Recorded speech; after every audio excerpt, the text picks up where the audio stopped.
She's so fine. Hell of a blows my mind. Hell of a lights my day.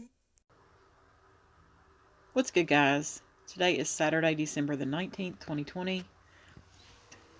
I believe we've all heard the rumors and speculation regarding an incident that Kenneka Jenkins may have witnessed previous to her being found at the Crown Plaza, Chicago O'Hare in Rosemont on September the 10th, 2017. Now, while I did cover this once before, it's been some time ago, and so I wanted to revisit it simply because there are a lot of people that are new to the case, and I just want to break this down exactly what was said in the records of the death investigation of Kenneka Jenkins in regards to this incident. So for that, I'm going to go to report number 92. It was entered on 9/20/2017 at 14:01 by Officer, and then it just says Detective Donald Coletsos.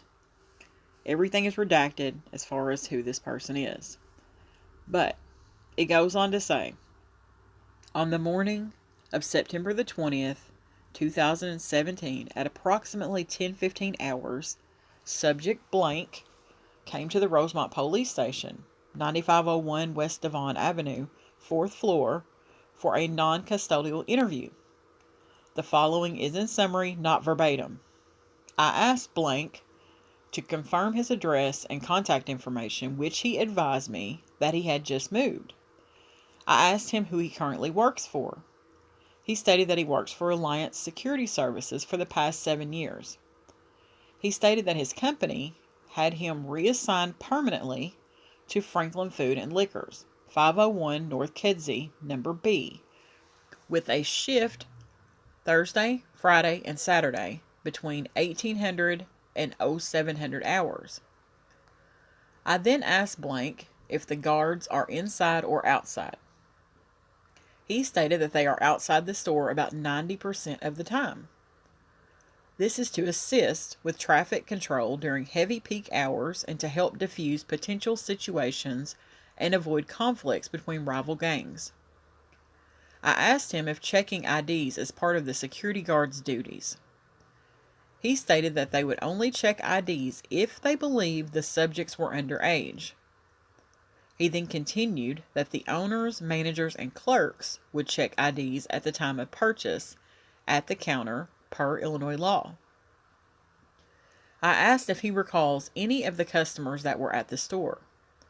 He stated that he recognizes the regular customers that come to the store during his shift hours. I asked him who the cashiers may have been on the night of September the 8th, 2017. He stated that he believed that the two cashiers were Mo and Pops.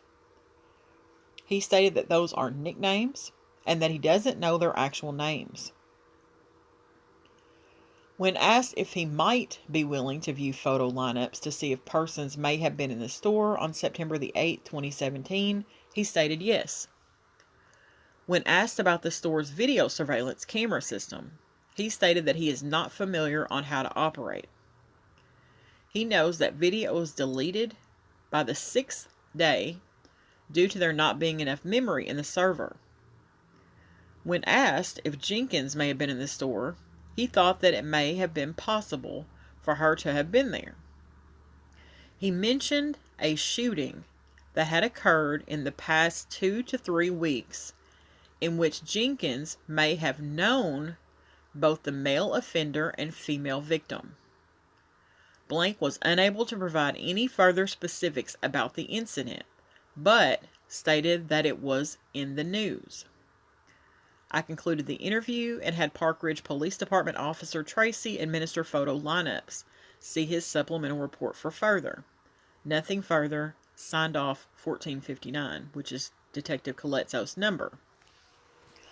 So let's back that up. What this gentleman is saying is that he thinks Mo and Pops were the cashiers on the night of September the 8th, 2017. Says he doesn't know how to operate the surveillance camera system, but he knows quite a bit about it for not being able to operate it, because he knows that the camera footage is deleted by the 6th day due to memory in the server. Then, in regards to Kenneka Jenkins, this is what he says. We must be clear on this. He says that a shooting had occurred in the past 2 to 3 weeks before Kenneka died. And Kenneka may have known both the male offender and the female victim. Okay? And said he didn't know anything else about the incident other than it was in the news. He did not say she witnessed a murder. It did not say she had witnessed a shooting. It just says that she may have known both the male offender and female victim. Okay? Now, with that all being said, I think a good majority of us know who the person is that they're speaking about, as far as the female victim. And I'm going to read this article to you. There's a photo at the top. It says Belinda Johnson's daughter, Laquesha Holmes, was brutally murdered last Sunday in Logan Square. Now, I don't know if that's Laquesha or Laquesha. Okay? And I apologize for mispronunciation of that. Then it says, Logan Square, Humboldt Park, and Avondale. A year after woman executed in Logan Square, a mother tries to find answers. This part's important, this paragraph. The neighborhood was led to believe Laquesha Holmes knew her killer.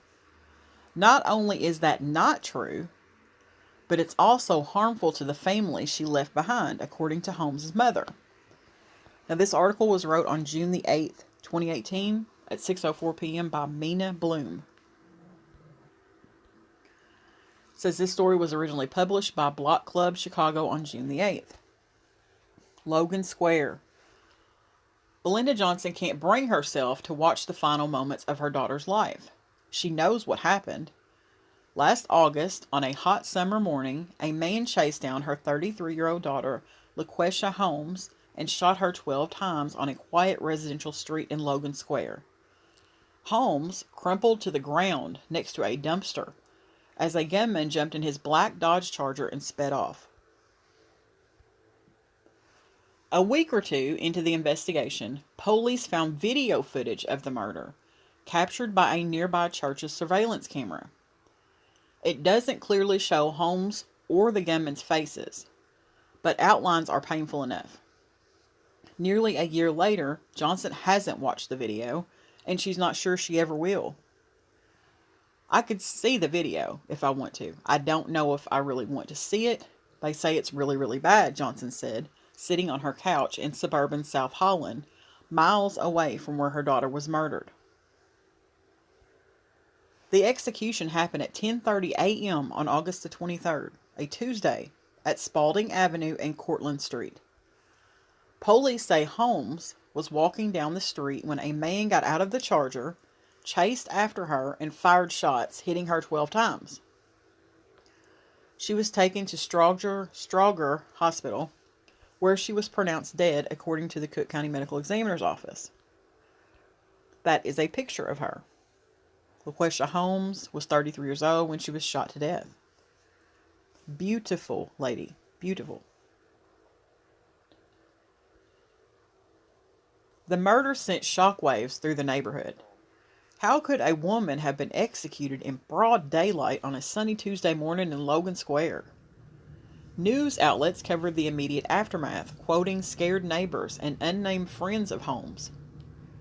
Coverage came to a relative halt, however, when Alderman Joe Marino, first, who represents the surrounding ward, said detectives believed the fatal shooting stemmed from a domestic dispute. But Johnson insists her daughter, who lived with various friends and family on the city's south side and in the south suburbs, was lured to Logan Square by a man she didn't know very well, if at all. A Chicago police spokeswoman recently confirmed the case is not being investigated as a domestic incident. The police report, obtained through a FOIA Act request, does not include any mention of a domestic dispute.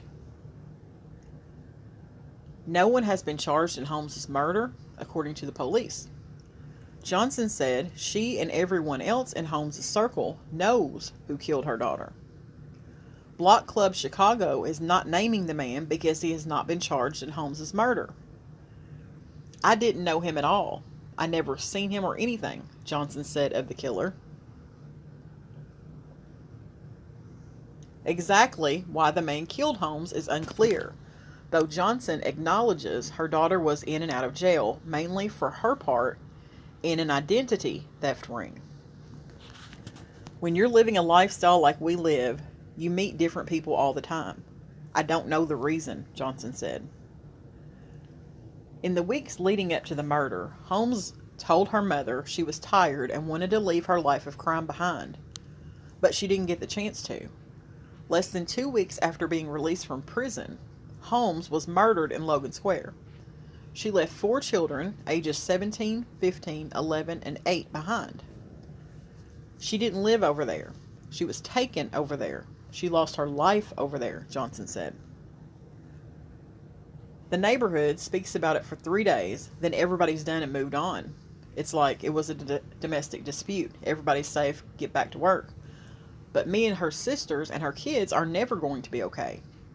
They worried about the community, but they not worried about the family, Johnson said. Johnson treats her Facebook page like a diary, routinely posting personal letters to Holmes. Coping with the loss of her daughter is an ongoing struggle, she said. In a recent post, she tells her daughter about an 11-year-old boy who was gunned down. He's so young, what did he do that killed somebody and left him in the streets? What did you do, Laquesha? Johnson wrote. I've heard so many stories. Which is true? Here is her post from Facebook. They've attached it here. And it says one of the letters Johnson posted to Facebook. It says, Laquesha, or Laquesha. I love you more than living, and I can't begin to describe how much I love you. Sorry I didn't write yesterday. Started work at 4:30 a.m. and got off at 5 p.m. When I finally made it home and took a bath, I laid in the bed. It was over with. I'm off today. I'm with June at the hospital.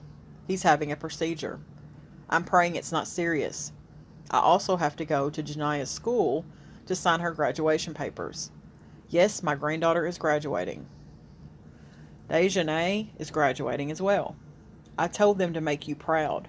That's all you wanted for them both. Dejanay is getting a summer job. She'll be able to buy all the food she wants. That baby loves to eat. I told her she's going to be precious. Your king, Armani, is still ruling his world. Definitely your mini-me, only a male. Your sisters are good, and I'm just loving and missing you. We're having a celebration on your birthday. Expecting to feel your presence. Next month, it'll be a year that my son was murdered. Tell Lord I love and miss him. Let him know that Tammy is surviving, but neither of us is living. This should have never happened, but I assure you, one day there will be retribution. I'm trusting God to do this thing. I love you. We'll be talking to you later today. Hugs and kisses. That's hard to read. Hard to hear, hard to see, hard all the way around. Holmes got into identity theft by watching her mother do it. Johnson herself spent much of her life from age 15 to 44 stealing people's identities, forging their signatures, and opening credit cards in their names. Federal court records show Johnson was convicted of federal identity fraud with multiple other defendants in 2002. She received the harshest sentence. I was buying 20 identities at a time, maybe more. printing checks, printing birth certificates, printing social security cards, and then going out and writing checks and taking items back to the store and getting the money back, or opening instant credit and buying nice things, designer labels, Johnson said. You always say, I'm going to stop when I save up this amount of money, but you just can't stop.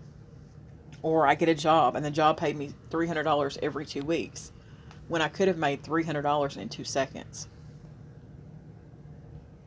That's a picture of Beverly Johnson with a folder on her phone where she keeps photos of her daughter. Since being released from prison, Johnson has cleaned up her life, she said.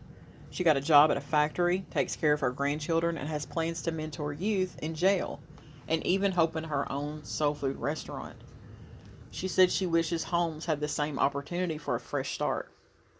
Everybody speak about the bad part of Laquesha, but she took care of a lot of people. They don't speak about that, Johnson said. Holmes was a fun-loving person, always the life of the party, according to Johnson. She was known for helping people out, whether that meant throwing an elaborate baby shower or feeding and housing friends when they needed it. She had dreams of opening her own clothing store in Atlanta. She was a caregiver, Johnson said.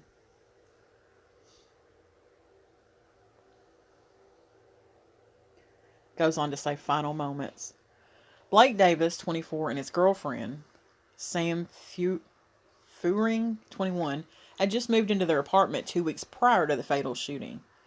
They were getting ready for work when they heard commotion and went outside to find police tape everywhere. It was pretty traumatic. We had only been here a couple of weeks, Davis said. That is the spot where they found Laquesha Holmes' lifeless body lying against that dumpster. A maintenance worker at the Association House of Chicago, a mental health clinic across the street from where the shooting occurred, said he was in the back fixing the gate when he heard a lot of shouting followed by a series of gunshots. Johnson said she talked to Holmes via Facebook video chat for about an hour before the shooting. At one point, the call got disconnected, and rather than call her back, Johnson went about her day. Normally, I'd call her back, but this particular day I didn't because she's always telling me to stay off my Facebook, Johnson said. At 10:27 a.m., Holmes called one of her sisters, who was working at the Cheesecake Factory at the time, Johnson said. Holmes' sister didn't answer. A few minutes later, Holmes was gunned down, her lifeless body lying against the dumpster, many miles from anyone or anything she knew.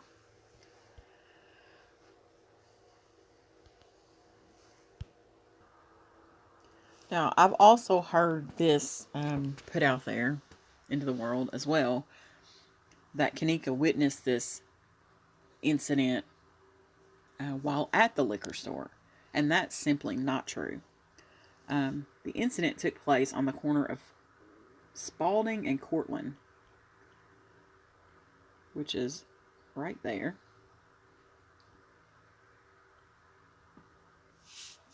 Let's see if I can pull it up here. While I'm waiting, this is from Homicide Watch Chicago. It says, Laquesha didn't deserve any of this, according to friends. The 33-year-old mother of 4 died Wednesday morning after she was chased down and shot multiple times in the Logan Square neighborhood. 10:30 a.m., she was near Spalding and Cortland when a black Dodge Charger with tinted windows approached and a man got out, authorities said. He chased her, then fired several shots, according to CPD and the Cook County Medical Examiner's Office. When it was over, she had been shot 12 times. And then it says neighbors found her unresponsive and she was taken to Strasser Hospital, where she was pronounced dead at 11:02 a.m. An autopsy revealed she died of multiple gunshot wounds. A longtime friend of Holmes, who lived in the South Shore neighborhood, said that she was a wonderful mother in person to our 4 children. She was down to earth and one of the most humblest people she had been around in her life. She was funny, loved joking around, had a big heart, would give the shirt off her back to anyone who was around her. The shooter, described as a black man, about 20, with a medium complexion and wearing a red t-shirt, got back into the Charger and took off. Said her death had already affected the community she called home. She will truly be missed by many, especially her children. Her death has impacted the entire Inglewood community. There will never be another woman that walks this earth that you can compare her to. So, if you have to look at it like this. This man wasn't just riding down the street in this black Dodge Charger with tinted windows with his red shirt on, jump out of his car, chase her down and shoot her. That just simply did not happen. There had to be a reason for that. Had to be. Now, I'm going to tell you where I originally saw this, okay? I originally saw this, of all places, on Lipstick Alley, okay? In one of these threads. And this is it, all right? Somebody posted, the girl Kenneka witnessed getting shot and died. R.I.P. to her. Somebody replied back to that person and said, wait, whoa. Chased down and shot 12 times for what? And what was Kenneka doing there? I doubt she'd be foolhardy enough to testify against some killer. Then this person posted this article. Okay?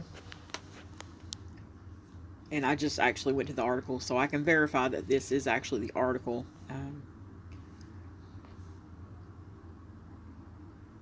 On here, it says a mother of two. It's got a little more detail to it.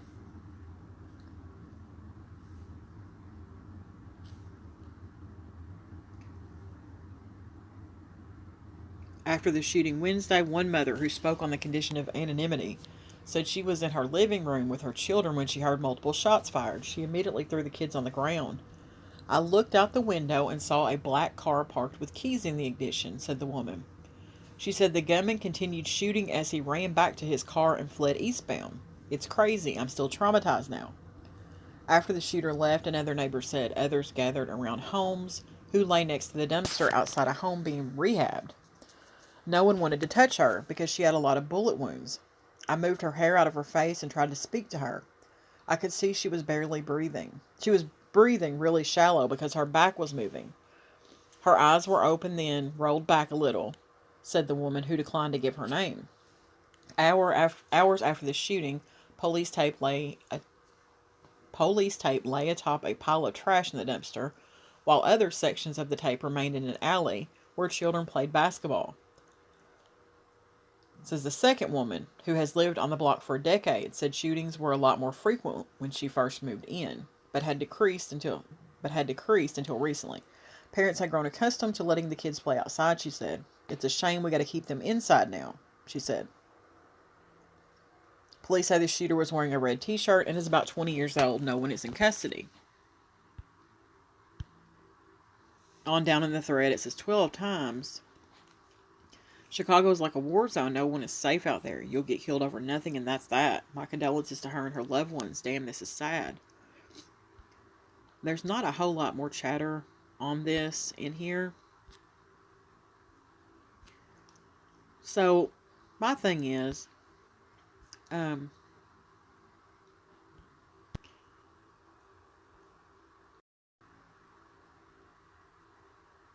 if Kenneka really did witness a murder, how would we know that?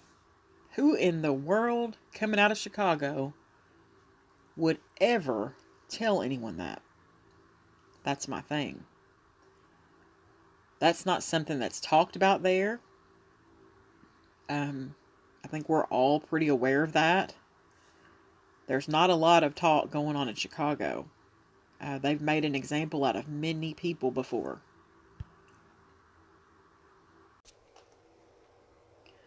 And I think we've all heard about the 8-month pregnant lady that was a witness to something and decided that she was going to speak up, do the right thing, and she didn't last long either. So my point being is, if Kenneka did witness anything, that's not something that we can prove. We have no statement saying that. We're not going to get a hold of a statement saying that. Also, it was alleged I heard this twice. Now, I just recently got an email from someone saying it again, that Monifa, that Kenneka had told Monifa this, and that Monifa was using this as sort of as a street cred, like to try to get in with some of the people, and there's no way we would ever be able to prove that either. We wouldn't have any kind of hard evidence to prove that at all. So my thing is, I just wish that we could stick to the facts of the case. And with the facts of the case being that this gentleman said that she may have known the male offender and this lady right here. So I just don't get into the coulda, woulda, shouldas. I just don't. Because we could be here all day long saying that. We're not going to have any proof to say that that's a definite. And I just can't put that out into the world like that. So, on that note, I'm going to end this video. But I just wanted to make sure that we were all clear about what the record actually said in regards to this incident. So you guys have a great night, and thanks for watching.